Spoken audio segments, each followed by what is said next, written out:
नाम वाचे श्रवण कीर्ती, नाम वाचे श्रवण कीर्ती, पाऊले चित्ती समान. काळ सार्थक केला त्याने, धरिला मनी विठ्ठल. प्रस्तुतस्थली प्राप्त प्रसंगी कीर्तन रूपी सेवेकरता घेतलेला अभंग जगद्गुरु जगद्वंदनीय श्रीमंत असे संत श्रेष्ठ, ज्ञानाचा सागर, भक्तीचा आगर, वैराग्याचे शिखर असणारे श्रीमंत, ज्ञानवंत, कृपावंत, ज्या संताच्या अभंगवाणीला वारकरी संप्रदायाच्या दृष्टीनं किंबहुना वारकरी संप्रदायाच्या विचारानं सूर्याची प्रखरता, चंद्राची शीतलता, अग्नीची दिव्यता, वेद मंत्राची पवित्रता, गंगेची सुचरता, आईची वात्सल्यता अशी उपमा दिली आहे. असे देवमान्य संत, संतमान्य संत, जगतमान्य संत, संत सम्राट विश्ववंद जगद्गुरु तुकाराम महाराज. तुकाराम महाराजांचे एकनिष्ठ असलेले शिष्य श्री निळोबाराय महाराजांचा अभंग. या अभंगातून निळोबाराय महाराज ज्या साधू महात्म्याने आपला जीवन सार्थक केलाय, त्याचे कोणत्या साधनाच्या द्वारे जीवन सार्थक केलाय त्याचा विचार या अभंगातून मांडतात. निळोबाराय महाराज म्हणतात की ज्या महात्म्यानं आपला जीवन सार्थक केलाय, ज्याने आपला हा कालखंड जो आपल्याला देह भेटलेला आहे त्यांनी सार्थक केलेला आहे ज्या साधू संतानं, पण तो कोणत्या साधनानं सार्थक केलेला आहे त्याचा विचार पहिल्या चरणात मांडतात. नाम वाचे श्रवण कीर्ती, पाऊले चित्ती समान. ज्या महात्म्यानं आपल्या जीवनातील काळ सार्थक केलेला आहे त्यांनी आपल्या वाचेनं त्या भगवंताचं नामस्मरण केलेलं आहे. ज्या महात्म्याने आपल्या जीवनातला काळ सार्थक केलेला आहे त्यांनी आपल्या कानाने भगवंताची कीर्ती श्रवण केलेली आहे. ज्या महात्म्याने आपल्या जीवनातला काळ सार्थक केलेला आहे त्यांनी त्या भगवंताचे समपाऊले आपल्या चित्तामध्ये धारण केलेले आहे. चित्तामध्ये समपाऊलं धारण करणं म्हणजे काय? अहो, भगवंताच्या स्वरूपाचं अनुसंधान ठेवणं म्हणजे ते पाऊले समान चित्त त्या चित्तामध्ये ठेवणं. अशा 3 साधनाच्या द्वारे त्या साधू महात्म्यानं काय केलं? काळ सार्थक केला त्याने, धरिला मनी विठ्ठल. काळ सार्थक केला आणि त्या विठ्ठल परमात्म्याला मनामध्ये धारण केले. त्या विठ्ठलाची भक्ती करायला लागलेले आहेत. कीर्तनही केलं साधू संतानं, कीर्तन केलं हो महाराज. परंतु कीर्तन करत असताना समारंभ कसा होता महाराज? निर्दंभ सर्वथा. कीर्तन करत असताना कोणताही दंभ अंतःकरणामध्ये नव्हता. मी कीर्तनकार आहे हा सुद्धा विचार नव्हता महाराज. निळोबाराय महाराज सांगतात, ज्या महात्म्यानं कीर्तन केलं अंतःकरणामध्ये मी कीर्तनकार आहे हा सुद्धा भाव नव्हता. मी हा भगवंताचा सेवक आहे आणि मी भगवंताचा तुमचा विचार, भगवंताचे विचार, साधू संतांचे विचार मी तुमच्यापर्यंत पोहोचवतोय अशा निस्वार्थ भावनेतून त्यांनी कीर्तन केलं. म्हणून निर्दंभ सर्वथा. आणि असं कीर्तन केल्यामुळे झालं काय?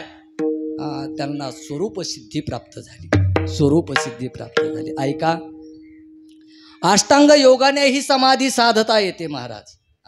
पण निळोबारायाने इथं अष्टांग योगाची समाधी सांगितली नाही. निळोबारायाने 2 समाध्या तुम्हाला इथं सांगताना दिसतील. अष्टांग योगाने प्राप्त झालेली समाधी तोपर्यंतच आहे जोपर्यंत तुम्ही आसनस्थ आहात. ज्या आसनामध्ये तोपर्यंत आहात तोपर्यंतच अष्टांग योगाची समाधी आहे. एकदा का आसन मोडलं समाधीही भंग पावते. परंतु निळोबाराय महाराज म्हणतात, नामस्मरणाने युक्त असलेली समाधी एकदा का लागली ती कशी आहे? नित्य समाधी हरिनामे. हरिनामाने मिळालेली समाधी ही नित्य आहे, अखंड आहे, कधी तिचा बाध होणार नाही.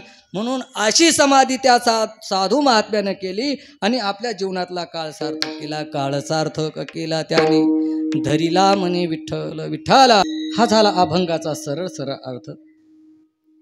विस्तारपूर्वक बोलण्याच्या पूर्वी वक्त्याचं कर्तव्य असतं म्हणून परिहार. कर्तुम अकर्तुम अन्यथा कर्तुम असणाऱ्या पांडुरंग परमात्म्याच्या असीम कृपेनं, साधू संतांच्या असीम कृपेनं हा आज सप्ताहाचा पहिला दिवस सुरू झालेला आहे. सप्ताह प्रारंभ झालेला आहे. साधू संतांचे आशीर्वाद आहेत. प्रातस्मरणीय वैकुंठवासी हरिभक्तीपरायण गुरुवर्य बंसी महाराज तांबे, वैकुंठवासी हरिभक्तीपरायण गुरुवर्य रामकृष्णजी महाराज काळे गुरुजी यांच्या आशीर्वादानं व हरिभक्तीपरायण गुरुवर्य माझे सद्गुरू महाराज यांच्या मार्गदर्शनाखाली चालत असलेला हा अखंड हरिनाम सप्ताह आणि या सप्ताहातील प्रथम दिवसाची सेवा महाराजाच्या आज्ञेनं ही सेवा ते जशी मला बुद्धी देतील तसा मी बोलण्याचा प्रयत्न करणार आहे। मी कोण असा महाराष्ट्रातील ख्यातनाम कीर्तनकार आहे अजिबात नाही। मी एक साधक आहे। महाराजाने आज्ञा केली आणि सेवके सांगितले करावे ते काम ते ते होतू पण कामा नाही। महाराजाने सांगितलं पहिल्या दिवसाचं कीर्तन करा आणि ते कीर्तन करण्याकरता आम्ही उपस्थित राहिलेलो आहे। कीर्तनालाही सर्व श्रोते मंडळी आलेले आहे ज्यांनी सुरुवातीला चाल गायली। आमचं अवध भाग्य आहे तुमच्यात आम्हाला कीर्तन करायला मिळतंय। तुम्ही गुरुजींचे कीर्तन महाराज गुरुजीचे कीर्तन श्रवण केलेले आहे। आम्ही आमचं भाग्य म्हणतोय।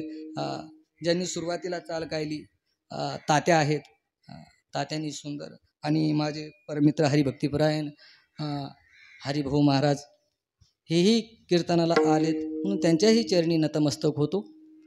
कीर्तनाकरता उपस्थित असलेले विनेकरीपासून तर टाळकरी या माईकपर्यंत असलेले सर्व साधक मंडळी, त्यात आवर्जून एकनाथ भाऊ असतील, राहुलकर काका असतील, जगुतात्या असतील, नामदेवराय असतील, ही सर्व काही जी भजनी मंडळ आहेत, खुपटीकर भजनी मंडळी, गोमळवाडीकर भजनी मंडळी, गोणेगावकर भजनी मंडळी, अजून निंबारीकर भजनी मंडळी, गाव राहायला नको धनगरवाडी, तालुक्यातली सर्व गावातील भजनी मंडळी आणि ही साधक मंडळी सर्वजण आहेत। हरिभाऊ महाराज आहेत, गवळी बाबा, ते काय आज पेटीच वाजायला भेटले की आज पेटीला साथ देण्यासाठी आवर्जून आमचे भागचंद भाऊबेन आहेत, त्यांच्याही चरणी नतमस्तक होतो। सेवेला सर्वजण उपस्थित आहे आणि आज आवर्जून खिलारी बैलाची जोड आहे का भाऊ। आम्ही ज्या काळात शिकवत होतो मी पांडुजी निलेजी, पांडुजी आज कानिपनाथ समजा आता आहे पण पांडुजींनी मग आता बऱ्याच दिवसाचे कीर्तन वाजले दिसत नाही, पण आज आवर्जून पांडुरंग महाराजही आहेत म्हणून त्यांच्याही चरणी नतमस्तक होतो। आणि आमचे नावकरी तुम्ही माहीतच आहे, अख्खा परिसर दाबला देणे महाराज म्हणजे वाजायला हो। आमचे नावकरी मंडळी आहेत त्यांच्याही चरणी नतमस्तक होतो। आणि सेवेला इथे सर्वजण तुम्ही श्रोते मंडळी आलात, तुमच्याही चरणी नतमस्तक होतो। आणि आज या कार्यक्रमासाठी ज्यांची सिस्टीम आहे महाराज, महाराष्ट्रातील एक नंबर सिस्टीम आज त्यांचं नाव आहे। आणि त्याहीपेक्षा जुनी जी सिस्टीम म्हणतात ती जगदीश भाऊची आहे। आम्ही शिकत असल्यापासून जगदीश भाऊ या आश्रमाची सेवा करतात, एकनिष्ठ भक्त आश्रमाचे आहेत। सुंदर अशी ही दळे सिस्टीम आहे, त्यांच्याही चरणी नतमस्तक होतो।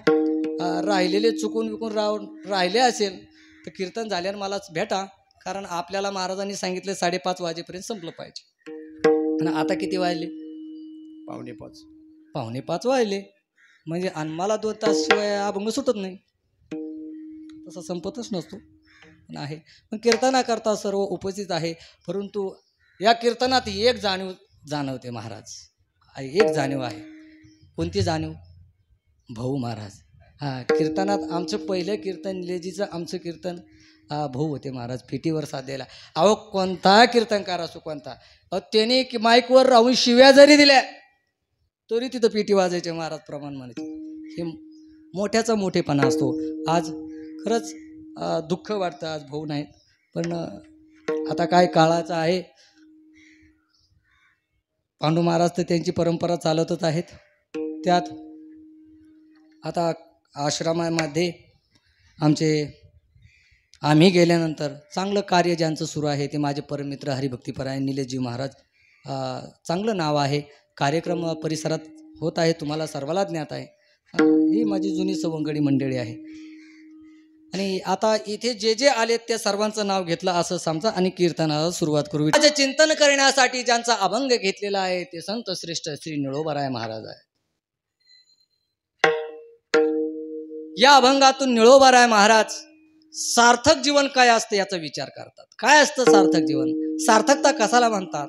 अहो मानवी जीवनाला प्राप्त झालेला काळ कोणाचा सार्थक आहे याचा विचार निळोबाराय करतात। परंतु ऐका, सार्थक जीवन केव्हा कळेल? जेव्हा निरर्थक जीवन कळेल तेव्हा. सार्थक जीवनाला किंमत का? निरर्थक जीवन आहे म्हणून. चिंतन लक्षपूर्वक ऐका. चांगल्याला किंमत का? बोलत चला, वाईट कारण तुम्ही बोलल्याशिवाय कीर्तन होणार नाही. गप्पा मारायच्या नाही. चांगल्याला किंमत का? वाईट आहे म्हणून. सावलीला किंमत का? ऊन आहे म्हणून. प्रकाशाला किंमत का? अंधार आहे म्हणून. ज्ञानाला किंमत का? अज्ञान आहे म्हणून. सरळ सरळ ऐका, ज्या वेळेस आपल्याला वाईट समजेल त्यावेळेस आपल्याला चांगल्याची किंमत कळेल. ज्या वेळेस आपल्याला प्रकाश समजेल, ज्या वेळेस आपल्याला अंधार समजेल त्यावेळेस प्रकाशाची किंमत कळेल. ज्या वेळेस आपल्याला ऊन कळेल, उन्हाळा पडला आणि खूप उन्हायला लागलं, ऊन लागायला लागलं, कशाची किंमत कळते? झाडं असते तर बरं झालं असतं. म्हणून सर्वांनी झाडं लावले पाहिजे महाराज. म्हणून सावलीची किंमत तेव्हा. तद्वत त्या पद्धतीनं ज्ञानाला किंमत कधी? जेव्हा अज्ञान समजेल तेव्हा. अज्ञान कळालं नाही बा, तुम्ही म्हणाल ज्ञानाचं सांगतात.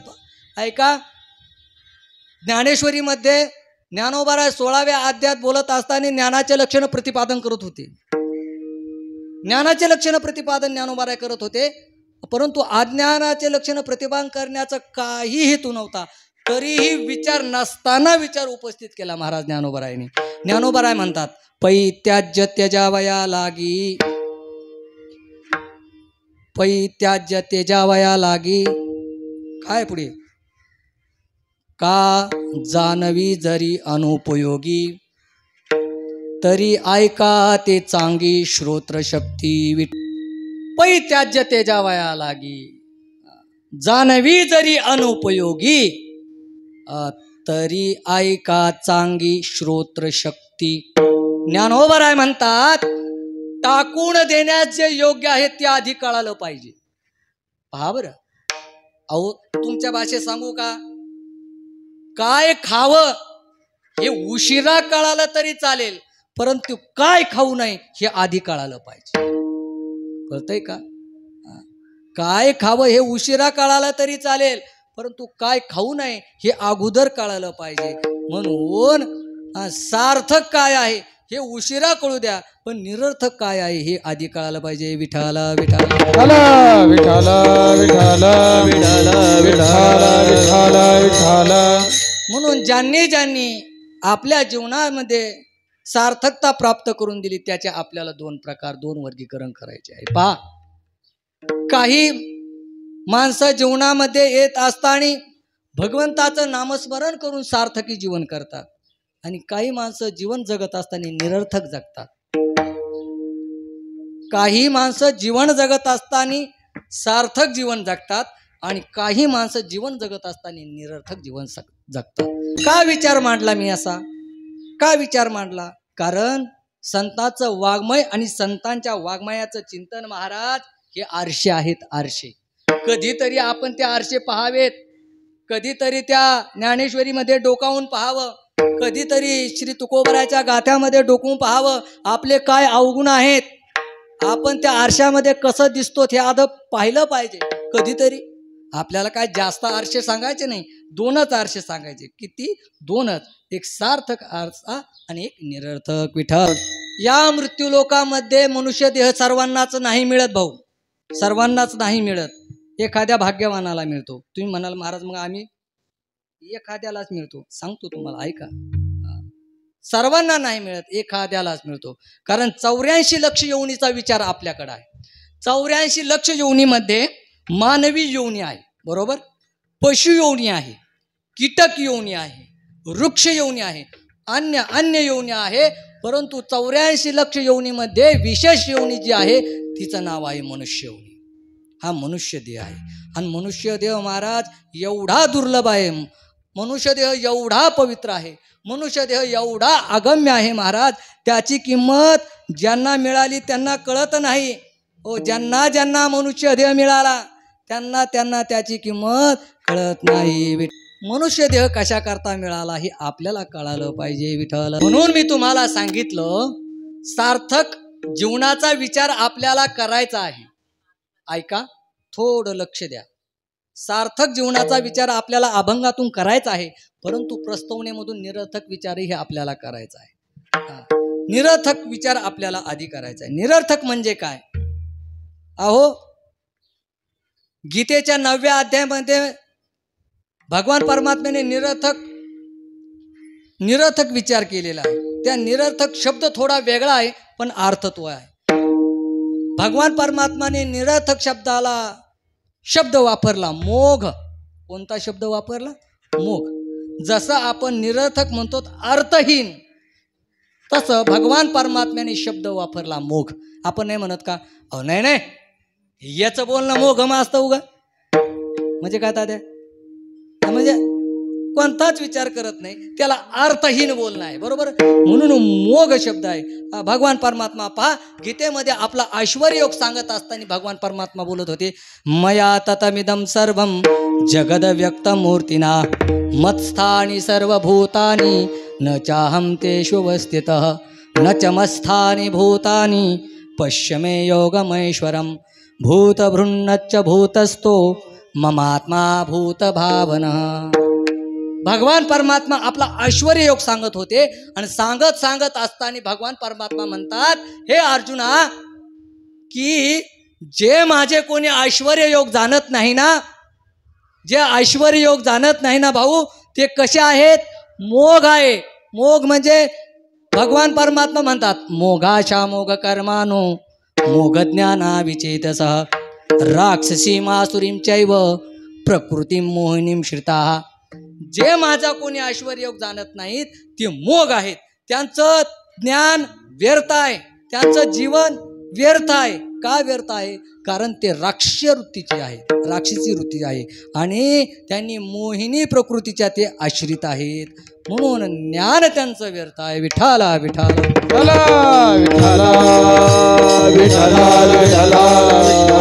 यावर माऊली बोलत असताना फार गोड बोलले. माऊली म्हणतात, अहो भगवंताने तरी श्लोकातून सांगितलं, पण माऊली म्हणतात, काय म्हणतात माऊली? या लागी जन्मले ते मोघ जैसे वार्षेवीन मेघ का मृग जळाचे तरंग दुरोनी पहावे. काय म्हणतात माऊली? अहो, जसं पावसाविना येणारे ढग आहे, ढग, तुम्हाला माहित आहे पावसाशिवाय येणारे ढग नुसते वाऱ्याने पडतात, गडगडाट करतात, पण पडतात का? नाही. तद्वत त्या पद्धतीने यांचं जीवन कसं आहे? मोघ आहे. म्हणून या श्लोकातून भगवान परमात्मा निरर्थक जीवन सांगतात. विठाला विठाला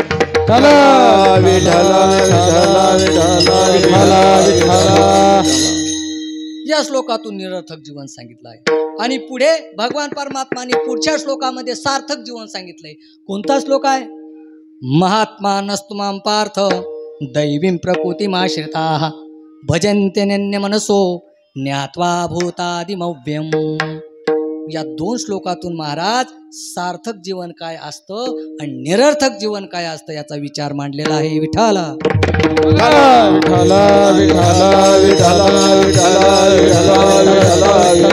ऐका, सार्थक आणि निरर्थक तुम्हाला कळालंय, बरोबर आहे. परंतु ज्या मनुष्याने या मानवी देहामध्ये येऊन सुद्धा भजन केलं नाही, ते कसे आहेत? निरर्थक आहेत. आणि ज्यानं या देहात येऊन महाराज भगवंताची सेवा केली, भगवंताचं चिंतन केलं, भगवंताचं नामस्मरण केलं महाराज, ते महाराज सार्थक जीवन आहे. विठाला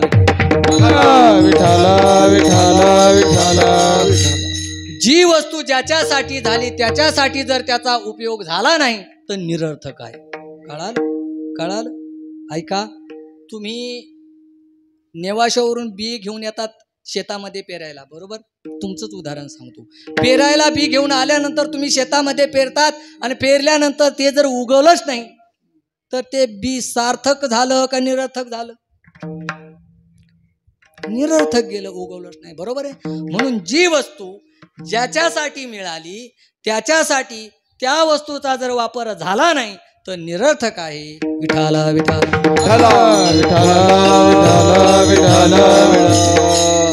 जी वस्तू ज्याच्यासाठी मिळाली नाही किंवा आपण त्याच्यासाठी उपयोग केला नाही तर कशी अनावस्था होते महाराज, त्याच्यासाठी एक उदाहरण सांगतो. तुम्ही म्हणाल खूप श्लोक सांगतात, एक उदाहरण मी सांगतो पूर्वीच्या काळचं.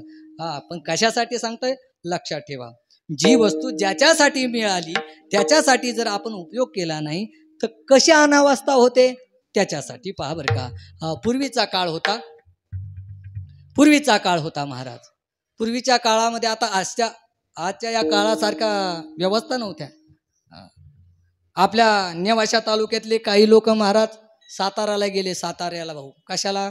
मुलगी बघायला. मुलगी बघायला गेले. मुलगी बघायला गेल्यानंतर मुलीकडे जे पाहुणे रावळे होते ते इकडे साईडने बसले, मुलाकडे पाहुणे रावळे इकडून बसले दौलो भाऊ. त्यांच्यात विचार चालला कशाचा? कीर्तन कधी करायचं? जमाजमीचा, मध्यस्थी ज्याला म्हणतात, जमायला लागले महाराज. त्यांनी मुलगी दाखवली, मुलाला मुलगी पसंत आली. मुलगा दाखवला, मुलीला मुलगा पसंत आला. यांनी विचारलं मुलगा काय करतो? त्यांनी सांगितलं हा इंजिनियर आहे. अरे वा, मुलगा इंजिनियर आहे, मुलगी पण इंजिनियर आहे. जमलं ना महाराज. मुलगा इंजिनियर, मुलगा सुद्धा इंजिनियर, मुलगी इंजिनियर. सोयरीक जमली महाराज. मुलाला मुलगी पसंत आली, मुलीला मुलगा पसंत आला. सोयरीक जुळली. पाहता काय, सोयरीक जुळल्यानंतर महाराज मग का तिथून पुढे खरा कार्यक्रम सुरू होतो.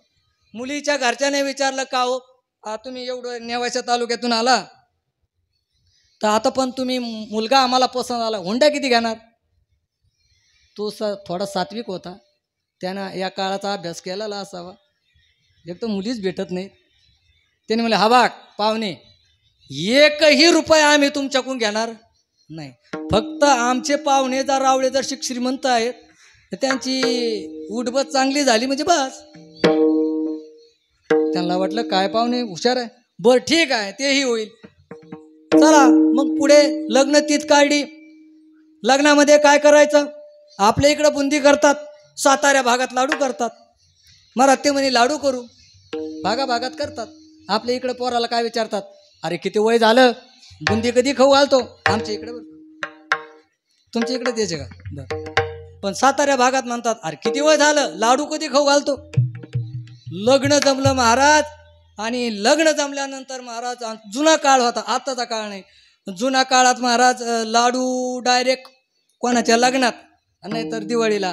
तो पण भेटला तर एखादा, नाहीतर वासरच दिवाळी जायची. जुना काळ. आता काय, आता नेवाशाला गेला का लाडू आहे, आश्रमात आलो तरी लाडू आहे. पण जुना काळ महाराज लाडू. लग्न जमलं, लग्न तिथे सर्व वऱ्हाडी मंडळी आली.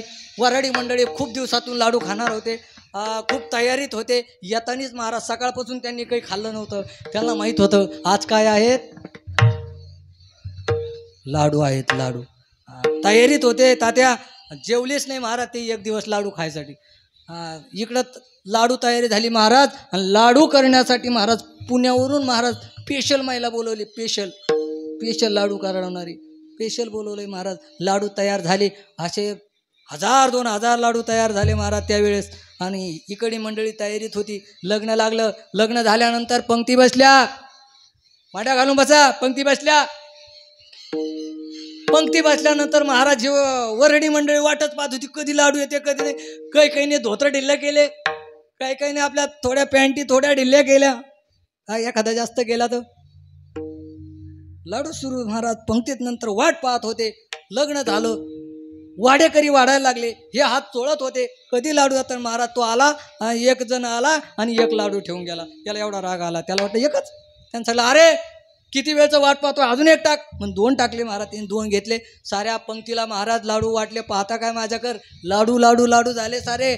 आणि पंगत बसणार हे वाटच पाहत होते कधी पुंडलिकावर्ध होतोय म्हणून आणि कधी बसतोय. तवा बरं का जुन्या काळात. आता काय वाट पाहत नाही. तर आता दिवस तर भज संपत आहे. आताच वेगळं तवाच वेगळं. पुंडलिकावर्धा झाली, पंगत सुरू झाली महाराज. त्यातला एक माणूस महाराज त्याला दम निघाला. लगेच त्याने काय केलं, आपले हात मागं घेतला, लाडू दाबून पाहिला. लाडू दाबला पण लाडू काय फुटला, 2 बोटांनी दाबला. त्याला वाटलं ठीक आहे लाडूला थोडी ताकद कमी पडली असेल. जोरात दाबला महाराज. काय लाडू, लक्षात ठेवा, लाडू दाबला महाराज. त्याला वाटलं थोडं निबरच आहे, बट जाऊ द्या. काही काही लाडू बोटे असतात, काही काही लाडू हाते असतात. म्हणजे काही काही लाडू हाते असते, म्हणजे हाताने जोरात दाबलं तर फुटल बुवा लाडू. मग त्यानं काय केलं, 2 हात केले आणि लाडू दाबला महाराज. लाडू काय फुटला. त्याला वाटलं कमाल झाली, मी दाबला तरी फुटला नाही. ठीक आहे बरं, काही लाडू बोटे असतात, काही लाडू हाते असतात, नाही तर काही लाडू दाते असतात. दाता खाली आल्याशिवाय महाराज त्यांनी काय केलं, लाडू घेतला आणि तोंडात टाकला आणि जोरात दाबला महाराज. जसा जोरात दाबला महाराज, दात पडले पण लाडू फुटला. लाडू तसाच मोकळा बाहेर आला महाराज. त्याला एवढा राग आला, एवढ्या जोरात मी लाडूला दाबलो तरी लाडू फुटाना. नेमकं काय करावं, रागाने उठला महाराज. शेजारीच महाराज घराचा दरवाजा होता, अशी फट होती त्या दरवाजाला. तो लाडू त्या फटीत घातला आणि दरवाजा जोरात वाढला महाराज, जोरात. लाडू जोरात वाढल्यानंतर महाराज तो लाडू एवढा निबर होता, त्या चौकटीचे खिळे निघून आले, पण लाडू फुटला. याला एवढा राग आला, अरे एवढचा लाडू मला फुटाना, मी अख्खं गाव फोडलं, अख्खे सप्ते मी फोडले, तरी मला लाडू फुटाना. राग आला महाराज, पळत गेला भाऊ. त्यांनी घन आणला, असा खाली ठेवला, घन असा जोरात घातला कशावर, लाडूवर महाराज. जसा लाडूवर घन घातला महाराज, लाडू तिथून सटकला आणि एकाच्या डोक्यात जाऊन लागला. लाडू डोक्यात लागल्यानंतर महाराज त्याला एवढ्या मुंग्या आल्या, टिंगूळ आला महाराज. त्याला एवढा राग आला, जिने लाडू मारला त्याचा, तिने तो लाडू घेतला आणि त्याला फेकून मारला. त्याने लाडू आलेला पाहिला, हा खाली वाकला, तो दुसऱ्याला लागला. त्याने उचलला, तिसऱ्याला मारला. महाराज त्या लग्नात काय सुरू झालं, हे लाडू घेतय ते त्याला फेकून मारतय, ते लाडू घेतय त्याला फेकून मारतय. कळालं तुम्हाला, लाडू कशा करता बनवले होते, लाडू कशा करता बनवले होते, खाण्याकरता बनवले होते. परंतु कशासाठी उपयोग आले, धप्पकुटीसाठी उपयोग आले. बरोबर. म्हणून जी वस्तू ज्याच्यासाठी बनवली त्याच्यासाठी जर त्याचा वापर झाला नाही तर ते निरर्थक आहे. विठ्ठला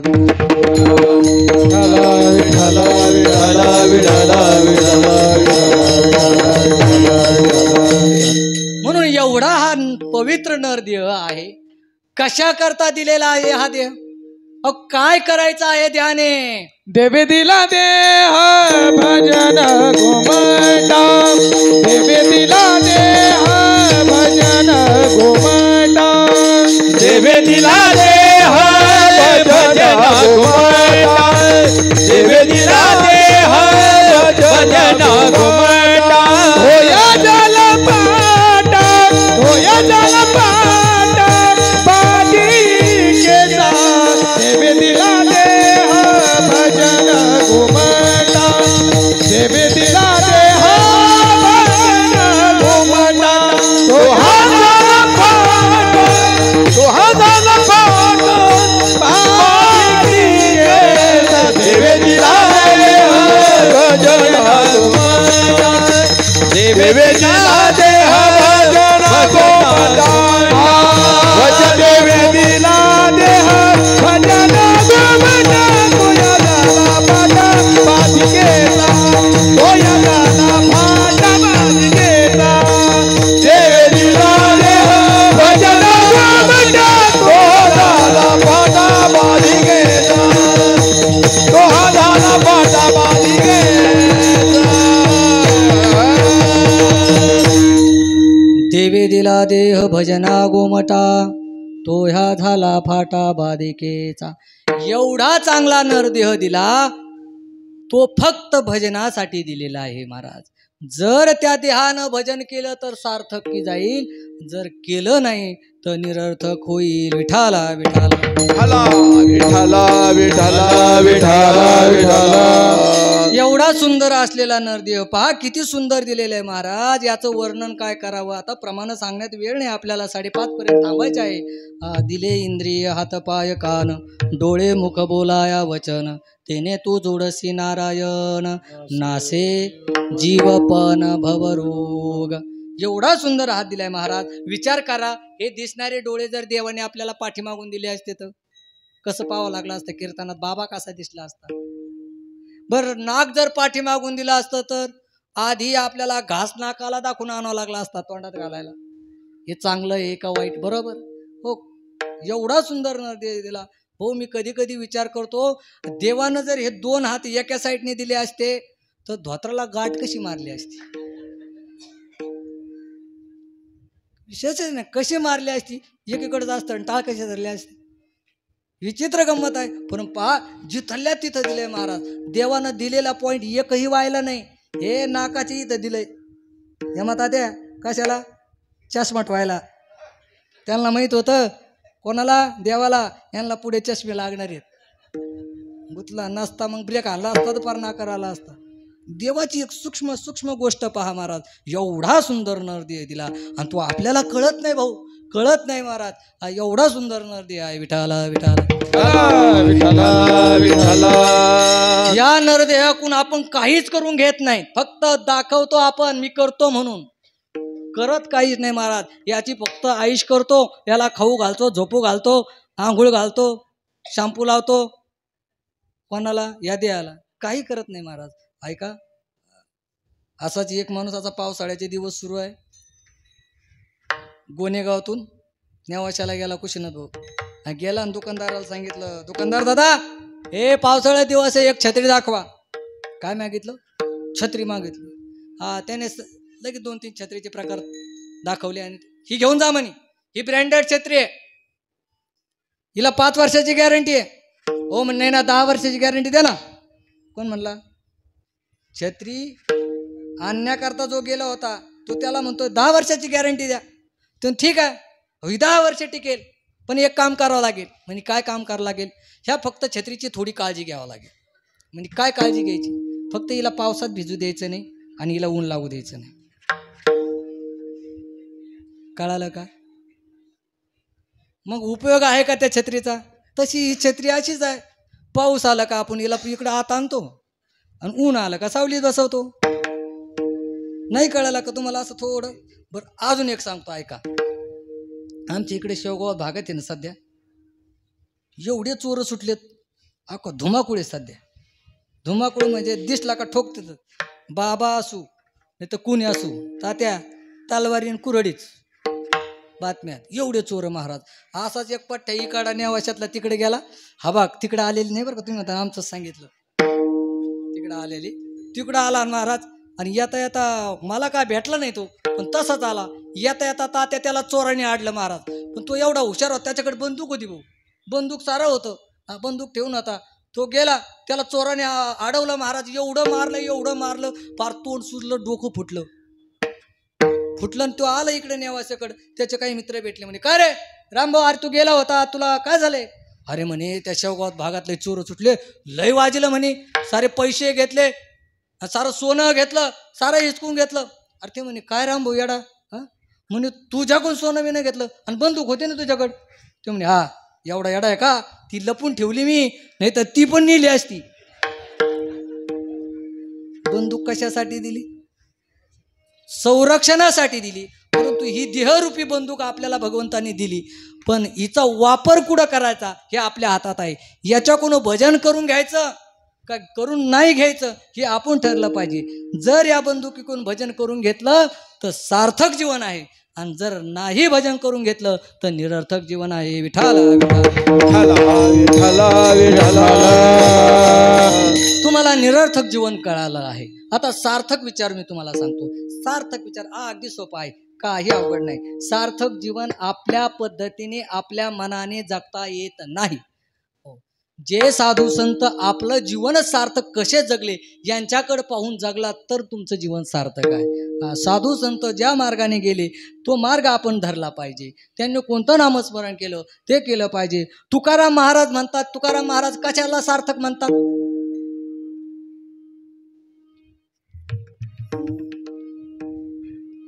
तुका म्हणे जन्माल्याचे सार्थक विठ्ठलची एक देखलिया. विठ्ठलची एक देखलिया.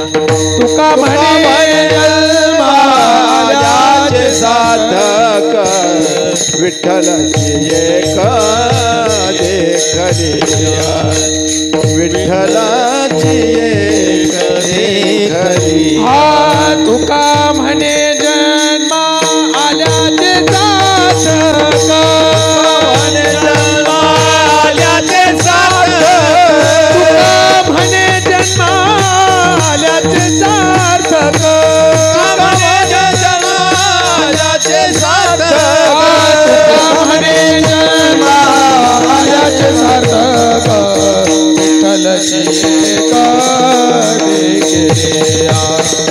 विठ्ठलाची एक देखलिया तुका म्हणे जन्म आल्याचे सार्थक विठ्ठलाची एक देखलिया विठ्ठलाची एक देखलिया तुकोबराय म्हणतात एकदा मी त्या विठ्ठलाला पाहिलं आणि माझं जीवन सार्थक झालं. जर आपण त्या विठ्ठलाची भक्ती केली नाही, विठ्ठलाला पाहिलं नाही, तर निळोबाराय सुद्धा एक प्रमाण देतात. येथे येऊन केले काही विठ्ठल नाही आठविला अरे मुडा भागेना. अरे तू जर विठ्ठलाला पाहिलं नाही तर तुझं जीवन व्यर्थ आहे. पण तुकोबराय म्हणतात तुका म्हणे जन्म आल्याचे सार्थक विठ्ठलची एक देखलिया. तुकोबराय थोडं सूक्ष्म सांगतात. निळोबराय त्याच्यावर अनेक थोडं विचार करतात. ज्या अर्थी तुकोबराय म्हणतात मी विठ्ठल पाहिला आणि माझ्या जीवनाला सार्थकता प्राप्त झाली, परंतु तुकोबरायने कोणत्या साधनानुसार सांगितलेला असावं जन्म माझा सार्थक झाला याचाच विचार निळोबराय अभंगाच्या पहिल्याच्या नामबाचे श्रवणी कीर्ती नामबाचे श्रवणी कीर्ती नामबाचे श्रवणी कीर्ती नामबाचे श्रवणी कीर्ती नामबाचे श्रवण कीर्ती नामबाचे श्रवण कीर्ती नामबाचे श्रवण कीर्ती नामबाचे श्रवण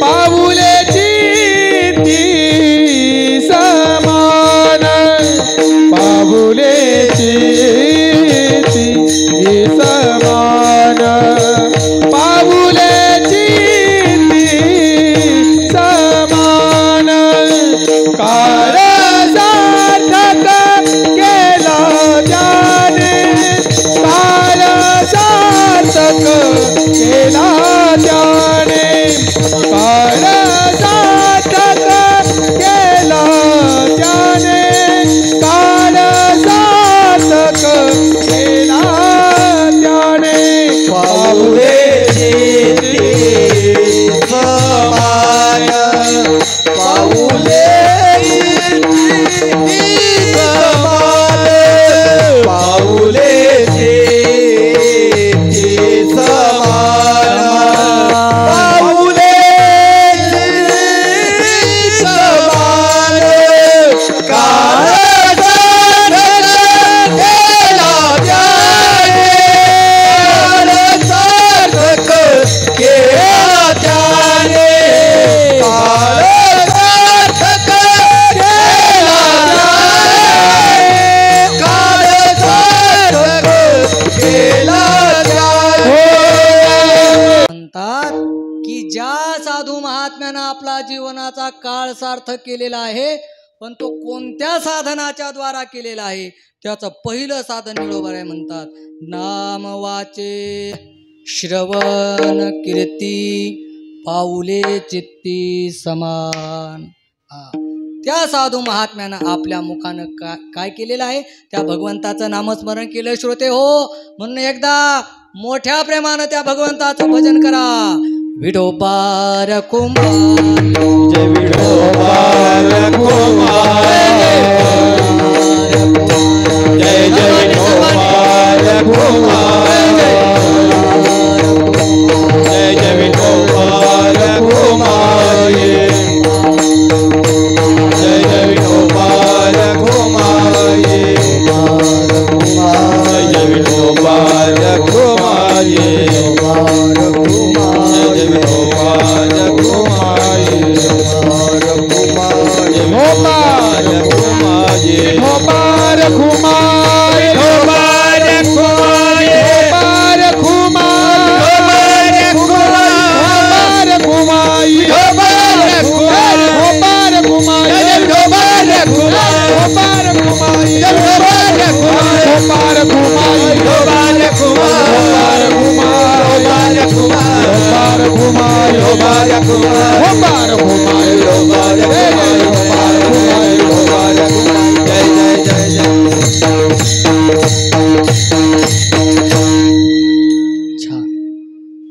ज्यांनी ज्यांनी नाही टाळ्या वाजल्या मी सांगितल्या प्रमाणे निरर्थक आहे. बरोबर आहे. सार्थक आणि निरर्थक या वचनच आहे.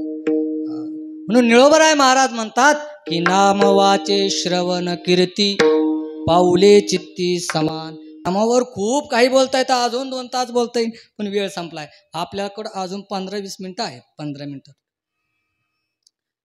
म्हणून जास्त विस्ताराने न बोलता फक्त नामाचं महत्व निळोबारा सांगतात. निळोबाराय म्हणतात नाम वाचे. ज्या साधू महात्म्यानं आपल्या जीवनातला काळ सार्थक केला त्यानं केलं काय? वाचेनं त्या भगवंताचं नामस्मरण केलं. नाम वाचे, नाम, या नामस्मरण केलंय महाराज. म्हणून हे नामस्मरण ज्यांनी ज्यांनी केलंय, ज्ञानोबारायांनी त्याच्यासाठी एक उभी दिली. पहा मला थोडी येऊ राहिली.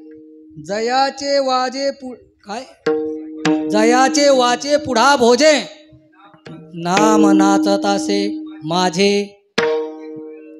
जे जन्म सहस्र ओळगीजे एक वेळ यावया. थोडं आलं पण बरं झालं भाऊ. होते पवायला लागलं, बुटकुळे खायला लागलं, हाय ते मोठे माणस पण आहे. पहा ज्ञानोबराय म्हणतात महाराज नामाची किंमत. अहो नाम, नाम हे सारासार आहे. नाम मंगलात मंगल आहे. नाम पवित्रात पवित्र आहे. नाम गोडात गोड आहे. नाम चांगल्यात चांगला आहे. नाम तारक नाम आहे. कितीतरी सांगता येते. अहो किती सांगावं. नाम आकाशापेक्षा मोठं आहे. ज्ञानदेव पूजे निवृत्तीचे झाड गगन निवाड नाम आहे. सकळ मंगळ निधी विठ्ठलाचे नाम आधी. कितीतरी प्रमाण आहे, नाम आहे. परंतु त्या नामाचं महत्व महाराज, नाम तारक आहे. मी तो अल्पमतीहीन काय वर्णू तुमचे गुण, उदकी तारिले पाशान हे महिमान नामाचे. अहो पाण्यामध्ये तरण्याची ताकद, जड दगड तारण्याची ताकद त्या नामामध्ये आहे. एवढं नाम पॉवरफुल आहे. पण तरी आपण घेत नाहीत. तरी नाम म्हटलं की नको. कीर्तनात म्हटलं का विठ्ठल विठ्ठल म्हण, नको नको नको. म्हणे आमच्या मालकाचं नाव आहे, कसं घ्यावं आम्ही? मग आहो विठ्ठल म्हणा. म्हणून देवाचं नाव घेतलं पाहिजे. मग काही काही महाभाग महाराज कीर्तनात बसले तरी देवाचं नाव नाही. पण ऐका, जे कोणी देवाचं नाव घेत नाही त्याच्यासाठी नाथ महाराज म्हणतात, ज्याच्या मुखात देवाचं नाव येत नाही ना ते सर्पाचं बीळ आहे. नामाविन मुख जिव्हानो हे काळ सर्पाय, भक्तिविन पशु सटविने नेला.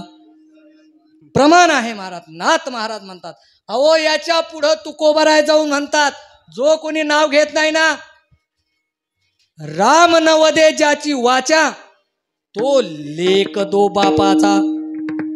काय म्हणतात तुकोबराय? जो कोणी राम म्हणत नाही, उठला का आयो म्हणतो, झोपला का बाबा म्हणतो. उठताना राम राम म्हणावं, झोपताना राम राम म्हणावं, देवाचं नाव घ्यावं. पण जो असं कोणी करत नाही, तुकोबरायांनी काय सांगितलं मी नाही सांगत बरं का, कीर्तन झाले मला भेटतात. तुकोबराय म्हणतात राम नवदे ज्याची वाचा तो लेक दो बापाचा. राम राम न म्हणे त्याचे गाढो माता पिता. असं एक प्रमाण आहे. कितीतरी प्रमाण आहे. म्हणून जो कोणी नाम घेत नाही, पण एवढं सांगून पण तात्या, एवढं सांगून सुद्धा कोणी नाव घेत नाही. हे कशाला नाव घ्यायचं, लईच कट्टर असतात महाराज काही काही. याच्यासाठी मी एक उदाहरण सांगतो आणि आपली सेवा संपवतो महाराज. ऐकायचं ना उदाहरण. काय आता पाऊस आलाय, तुम्ही काय घरी जाऊ शकत नाही. आता काय कीर्तन सुटलं तर सुटलं, नाही तर मग अजून 7 वाजेपर्यंत चालू देऊ. कारण 5:30 वाजले, पंक्ती बसायच्यात 10-15 मिनिटात. कशा करता सांगतोय लक्षात ठेवा. जो कोणी नाव घेत नाही त्याच्यासाठी महाराज गवळी भाऊ काही काही गावागावात एवढे कट्टर असतात, एवढे कट्टर. देवाचं नाव घेत नाही. हो देवाचं नाव घ्या ना. नाही नाही घ्यायचं नाही महाराज. अशीच एका गावात आपलं गाव सोडून दुसऱ्या गावात महाराज एक महिला होती. महिला तिचं लग्न झालं, जगदीश भाऊ लग्न झालं. लग्न झाल्यानंतर पण महाराज तिनं लहानपणीपासून देवाचं नाव घेतलं नाही. लग्न झालं तरी देवाचं नाव घ्यायना, नाव घ्यायना. अहो तिच्या गावात जर अखंड हरिनाम सप्ताह सुरू झाला ना, ती महाराज बॅग उचलायची. तात्या बॅग उचलून महाराज माहेरला जायची. माहेरचे विचारते का ग, म्हणे आज पंचमी नाही, आज दिवाळी नाही, तू इकडं कुठं आली. आज कस काय म्हणे नाही नाही आमच्या गावात ते सुरू आहे. काय सुरू आहे? हरिनाम सप्ताह सुद्धा म्हणत नाही का? कारण हरी शब्द येतो ना पहिला. हरिनाम सप्ताह म्हणतो देवाचं नाव येतंय. घ्याय ना महाराज. आमच्या गावात ते सुरू आहे.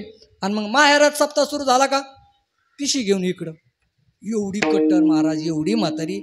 ती एक लग्न झालं, मोठी झाली. तिचं लग्न झाल्यानंतर तिला 2 मुलं झाले महाराज. मुलं झाले पण मुलं जन्माला आल्यानंतर ते मुलं इतके सात्विक निघले महाराज, एवढे सात्विक. कीर्तनाला जायचे, दिंडीला जायचे, अन्नदान करायचे. जिथं नाही तिथं महाराज धर्म कार्यात ते जायचे. कोण? त्या म्हातारीची मुलं. आणि जी म्हातारी देवाचं नाव घ्यायला लाजती, देवाचं नाव घेत नाही, ते महाराज म्हणतात ना कोळशाच्या खाणीत काय जन्मतो? दगड. हिरा जन्मतो. बोलत चाल बोलले पाहिजे. असं मला पण कळलं पाहिजे. तुम्हाला कळतंय का? बंद करायचं. आपला टायमिंग झालेला आहे. आता म्हातारी ऐकूनच जा. आता तुम्ही तुमची म्हातारी तुम्हाला सांगतो पुढचं कीर्तन उत्तर लक्षात राहिली पाहिजे. जो कोणी म्हातारी सारखा असेल तर बदला बरं का तात्या. ती म्हातारी कट्टर नाव घेत नाही ती, पण मुलं सात्विक निवडले महाराज. पण म्हातारी झाली, फार मरायला लागली. प्यारले झाला कोणाला? महाराजाला नाही, म्हातारीला. महाराज आणि म्हातारीला दवाखान्यात नेलं भाऊ. आणि नेल्यानंतर डॉक्टरनी पाहिलं म्हातारीला प्यारले झाला, वाकडी झाली, तिकडी झाली. डॉक्टरने सांगितलं रामभाऊ इथल्याने तिकडे बरं का, तुम्हाला काय करावं लागेल. म्हातारी 3 दिवसाची जोडीदार आहे. काय सेवा करता येईल तेवढी सेवा करा. ती जाणारच आहे. कशाला बाबा आता 60, 70, 80 झाली ती फार. ठीक आहे म्हणले. मग त्या दोघा मुलांनी काय केलं, म्हातारीला घरी आणलं. तात्या घरी आणल्यानंतर बाजेर टाकलं. आणि बाजेर टाकल्यानंतर लहाना मुलगा त्याची सात्विक होता. थोडी तो आळंदीला जाऊन संस्थेमध्ये शिकला होता. त्याने ऐकलं होतं महाराज भागवत ऐकत असताना त्याने आजामेळचा प्रसंग ऐकला होता भाऊ. आजामेळचा प्रसंग माहीत आहे. आजामेळचा प्रसंग असा आहे, आजामेळाने कधी देवाचं नाव घेतलं नाही, पण मुलाचं नाव काय ठेवलं? नारायण. आणि नारायण उठला का नारायण, कुठं चालला नारायण, झोपला का नारायण नारायण, रात्री नारायण, दिवसा नारायण, जेवला नारायण, तरी नारायण नारायण. आजामेळचा प्रसंग तिने ऐकला होता. एवढं नाव केलं. आजामेळ महाराज गेला. आणि गेल्यानंतर महाराज यमदूत न्यायला आले आणि विष्णुदूतही न्यायला आले. यमदूताने सांगितलं हे आमचं गिऱ्हाईक आहे. विष्णुदूताने सांगितलं हे आमचं गिऱ्हाईक आहे. यमदूताने विचारलं अरे पण याने कधी देवाचं नाव घेतलं नाही. विष्णुदूताने सांगितलं नारायण नारायण म्हणत नव्हता का? यमदूताने सांगितलं नाही, तो त्याच्या मुलाचं नाव घेत होता. विष्णुदूताने सांगितलं ठीक आहे त्याच्या मुलाचं घेत होता, पण मला सांगा त्याच्या मुलाचं नाव आधी का देवाचं आधी? कोणाचं? देवाचं नाव आधी. मग देवाचं घेत होता. हा प्रसंग त्याने ऐकला होता. एकदाच म्हणला होता राम नारायण, महाराज त्याचा उद्धार झाला. हा प्रसंग ऐकला, त्याला वाटलं जाऊ द्या म्हातारीनं आयुष्यभर नाही देवाचं नाव घेतलं तर नाही घेतलं, पण मरते वेळेस आपण तिच्याकडून नाव एकदा म्हणून घेऊ, विठाल विठाल विठाल विठाल. तो लहाना मुलगा तिला म्हणायचा हे आई राम म्हणणार राम. हे राम कशाला? ते काय म्हणायचं? हे ते कशाला म्हणू? मी आयुष्यभर म्हणले नाही मी, आणि कशाला थोड्यासाठी तोंड बाटू? काय म्हणती? आयुष्यभर तोंड बाटू कशाला? त्या आयुष्यभर म्हटले नाही आणि थोड्यासाठी. ती म्हातारी बारामतीचीच होती. कुठली? बारामतीची. म्हणजे गैरअर्थ घेऊ नका. जसं आपल्याकडं 12 हत्तीचं बळ असतं भाऊ, सांगतो ना मी तुम्हाला, 12 हत्तीचं बळ असतं ना, तसं त्या म्हातारीकडं 12 बुद्धीचं बळ होतं. मती म्हणजे काय? बुद्धी. आणि 12 बुद्धीची म्हातारी.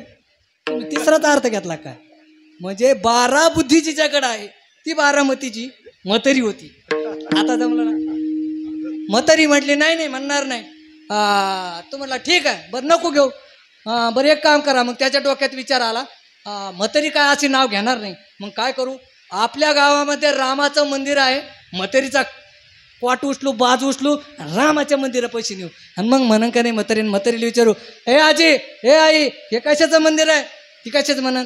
हे रामाचं मंदिर आहे. मग येईन का नाही राम? सोपं आहे का नाही? भावानं सांगितलं ठीक आहे. महाराज म्हातारीला उचलेलं, बाजून बाज घेतली आणि मंदिरासमोर नेऊन टाकली. हा पाऊस येणारच आहे, हा पाऊस बंद नाही होणार, इकडे लक्ष द्या. कंटाळ नाही आला ना? ऐका ऐका म्हातारी कशासाठी सांगतो माहिती आहे? पण एवढं कट्टर काही काही असतात देवाचं नाव येऊन देत नाही याच्यासाठी. म्हातारी मंदिरासमोर नेली. त्या म्हातारीच्या लहान पोराने त्या लहान मुलाने सांगितलं, हे आजी, हे आई, हे कशाचं मंदिर आहे? आई म्हणली, हे तुला काय माहित नाही का? म्हणजे काय? अरे जिथं जिथं गाव असतं ना तिथं तिथं हे असतंच म्हणे. पण रामाचं मंदिर म्हातारी कुठली होती?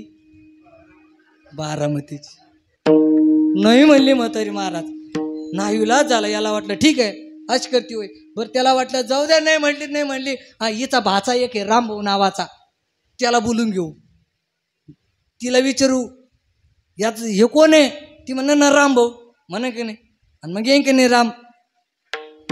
ठरलं महाराज. भाच्याला बोलून घेतलं, तिथं उभा केलं. म्हातारीला पॅरलेस झालेला होता. समोर तो रामभाऊ उभा होता. आणि म्हातारीला या पोराने विचारलं, ए आई, हे पुढं दिसतो का? म्हणे हा. म्हणे कोण आहे ते? ओळखतं का? कोण आहे? म्हातारी म्हणते, भाऊ तो हौशीचा मुलगा आहे. कोणाचा? हौशीचा मुलगा आहे. पण राम भाऊ म्हटली. एवढी म्हातारी कट्टर शेवटी मिली. पण आपल्या कामापुरतं झाले. पण असं म्हणतं गोष्ट अर्धी सांगू नये, त्याच्याकरता पुढं थोडं सांगतो तुम्हाला, म्हणजे म्हातारी कळण. अजून माणूस जर जिवंतपणे राम राम नसेल म्हणत ना, तर मेल्यानंतर सुद्धा तो म्हणत नाही. त्याच्या हाडं सुद्धा गंगेला जात नाहीत महाराज. म्हातारी एवढी कट्टर. म्हातारीचा सारा विधी झाला. विधी झाल्यानंतर महाराज सावडण्याचा दिवस आला. सावडण्याचा दिवस. म्हातारीच्या त्या हस्ती गोळा केल्या. हस्ती गोळा केल्यानंतर लहान भावानं सांगितलं, दादा अरे आपल्या आईनं आयुष्यभर कधी देवाचं नाव नाही घेतलं रे. हा, कमीत कमी नका घ्यायना. कमीत कमी ह्या जर हस्ती आपण त्या गंगेला नेऊन टाकल्या ना, तर तिचा देह सुद्धा पवित्र होईल. कमीत कमी हस्ती आता मेली ती. बरं ठीक आहे सांगितलं. ठीक आहे, मग आपण काय करू, त्या हस्ती घेऊ आणि काशीला नेऊन गंगेत टाकू. गंगेत हस्ती टाकल्या की म्हातारी काय होईल? पवित्र होईल महाराज. तिला चांगला देह मिळेल. ठरल्याप्रमाणे महाराज हस्ती गोळा केल्या. हस्ती गोळा केल्यानंतर महाराज या मोठ्या भावाने याला सांगितलं होतं, अरे भाऊ ती म्हातारीने आयुष्यभर म्हटली नाही, काय माहिती हस्ती जात्या का नाही. म्हणून लहान भावाने काय केलं, मी नेतो. तो महाराज हस्ती घेतला. एका डबामध्ये हस्ती भरावल्या. कशात? ऐका आवाज येतो ना. डब्यात हस्ती ठेवल्या आणि तो डबा एका पिशवीत ठेवला. आणि ती पिशवी बगलात गुंतवली. आणि महाराज एसटीनं गेला. महाराज तो कुठं? काशीला. ती हस्ती सोडण्यासाठी. तिथं विधी करायचा आणि हस्ती सोडायचा विधी पूर्ण होईल आणि आल्यानंतर मावदा जीव घालू, असं त्याचं प्रयोजन होतं. तो गेला महाराज. पण पहिला काळ असल्यामुळं कुठं उशीर झाला. जाता जाता खूप उशीर झाला आणि तिथंच वाढले उतरता. पण त्याला वाटलं आता जर रात्र कुठं ब्राह्मण भेटेल का, कुठं विधी होईल का. मग त्यानं काय केलं, त्या अलीकडच्या गावामध्येच त्याने मुक्काम केला आपल्या मित्राच्या तिथं. त्याला कळलं आपला जीवलग मित्र आहे, म्हणून त्याच्या तिथं मित्राच्या तिथं मुक्कामाला गेला. गेल्यानंतर महाराज तिथं गेला. मित्राने सुंदर असं जेवण केलं. मित्र जेवले महाराज. जेवण फुल झालं. मित्राची बायको वाढीत होती. तिथलं जेवण सुंदर झालं. आणि झाल्यानंतर महाराज शतपावली करण्यासाठी ते बाजूला आले. तोपर्यंत आल्यानंतर हातपाय धुण्याच्या वेळी त्यांनी काय केलं होतं, ती पिशवी तिथं खुंटीला अटकली होती. आणि त्या खुंटीमध्ये काय होतं म्हातारी. त्या खुंटीत अटकली ती पिशवी. आणि पिशवीत काय होती? डबा. आणि डब्यात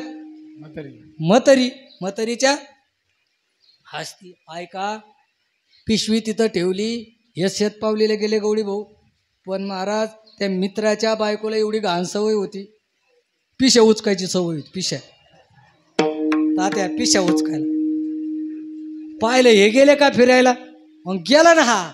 ही मग गेली तिथं. पिशीत पाहिलं काय आणलं भाऊजीनी. पाहिलं तर डबा. अरे चांगलं खायला आणलं वाटतं काहीतरी. मग त्या मित्राच्या बायकोने डबा खोलला. पाहिलं तर काय, हाडकं कोणाचे? म्हातारीचे. हस्ती. तिला एवढा राग आला. आपलं एवढं सात्विक घर, हे आपल्या मालकाचे मित्र असेच म्हणे गायराट. तिकडं खाल्लं म्हणे आणि इकडे घेऊन आलंय म्हणे. एवढा राग आला, घेतला डबा आणि गटरीत नेऊन टाकला. म्हातारी कुठं?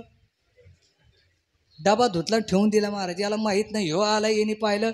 सकाळी राम राम केला, निघाला, पिशवी घेऊन गेला. तिथे गेल्यानंतर विधीच पूर्ण झाला आणि ब्राह्मणाने सांगितलं, काढा म्हातारीच्या हस्ती द्या, गंगेत सोडून द्या. ज्यांनी डबा खोलला, म्हातारी गायब. म्हातारी गेली. हा परत घरी आला. घरी आल्यानंतर सांगितलं, दादा अरे म्हातारीला तिथं सोडायला गेलो पण म्हातारी गायब झाली. तो मला माहीत होतं म्हातारी जाणार नाही. मग मी काय केलं, एक हाट घेतलं आणि त्याचा बारीक भुकटा केलाय आणि एका डबीत भरलाय. म्हणे आता कुठंच मुक्काम करायचं नाही, डायरेक्ट जायचं नदीत सोडायचं. आणि कोणी फॅमिली सेपरेट गाडी करायची. तिथे काय होतं, गोंधळ होतो, कोणा तिथं थांबले असं गोंधळ होतो. मग त्यांनी काय केलं, सेपरेट गाडी घेतली, एवढ्या डबीमध्ये डबी खिशात ठेवली. झोपला तरी पाहायचा खिशात काय डबी, बोलत चला ना.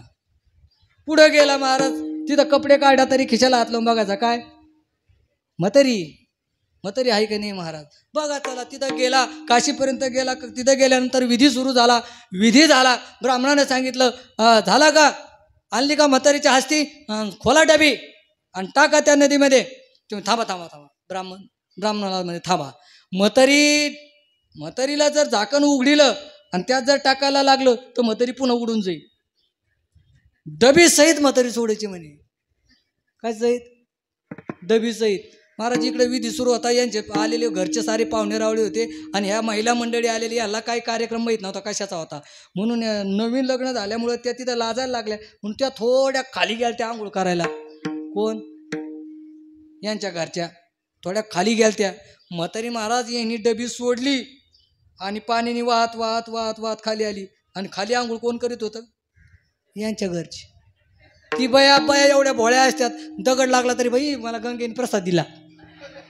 वात आंघोळ करत होती ती. डबी आली, डबी तिच्या अंगाला लागली आणि हिनं पाहिलं, बाई काय गंगेने प्रसाद दिला. घेतली डबी, पर्समध्ये टाकली. म्हातारी रिटर्न आली. म्हातारी इकडं पाहिली, यांना वाटलं म्हातारी गेली गंगेत. इकडं पाहिलं नाही आणि नवीन असल्यामुळं तिनं विचारलं, बाई मी आंघोळ करत होते. कोणाला सांगत होती, सासूला माहीत होतं ना, इथं गंगेत आंघोळ करत होते, मला गंगेने प्रसाद दिला. म्हणे कोणता प्रसाद दिला, म्हणे हे काय म्हणते बी. लगेच पुढे जाऊन सांगितलं, थांबा, मावदा जेवण बंद करा. म्हातारी पुन्हा रिटर्न आली. महाराज मला सांगा, विठ्ठला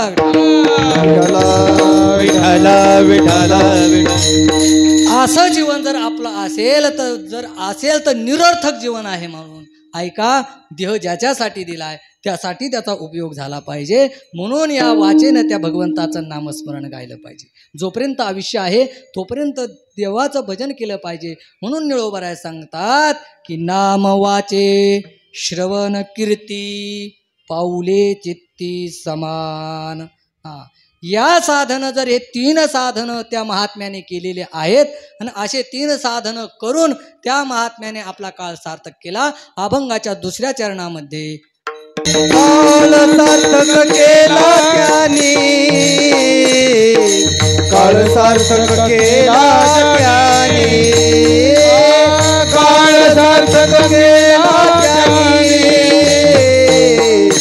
काळ सार्थक केला त्याने, काळ सार्थक केला मनी विठ्ठल, काळ सार्थक केला त्याने धरिला मनी विठ्ठल, काळ सार्थक केला त्याने धरिला मनी विठ्ठल, काळ सार्थक केला त्याने धरिला मनी विठ्ठल, काळ सार्थक केला त्याने,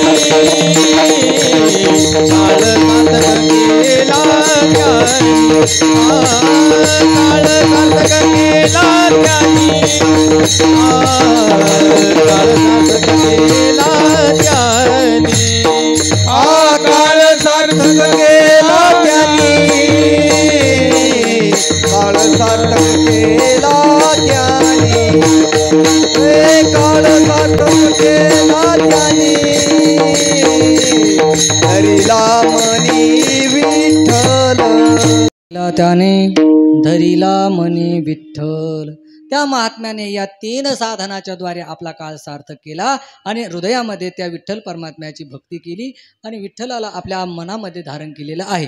कीर्तनही साधू संतांनी केलं की काय, कीर्तनही करत असताना साधू संतांनी कधी कीर्तनाचा दंभ अंतकरणामध्ये ठेवला नाही. मी कोण विशेष आहे असं त्यांच्या कधी हृदयामध्ये बसलं नाही. कीर्तनाचा समारंभ निर्दंभ सर्वथा काळ सार्थक केला त्याने धरिला मनी विठ्ठल. आणि हे कीर्तन करता करता महाराज त्या साधू महात्म्यानं त्या स्वरूप सिद्धीला प्राप्त झाले. परंतु ती स्वरूप सिद्धी कोणती होती? ती हरिनामाच्या द्वारे प्राप्त झालेली स्वरूप सिद्धी होती.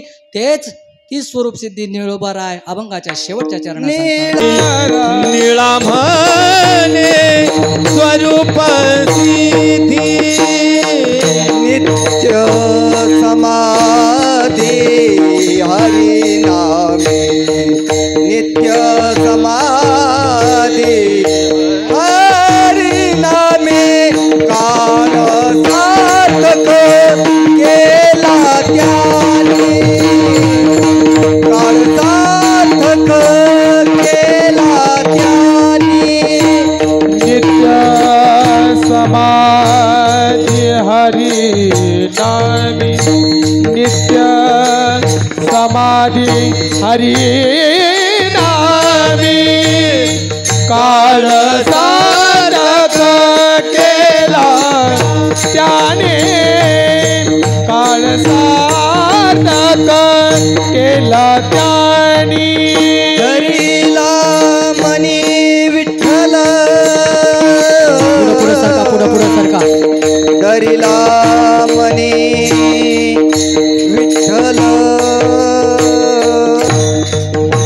मनी विठ्ठल धरिला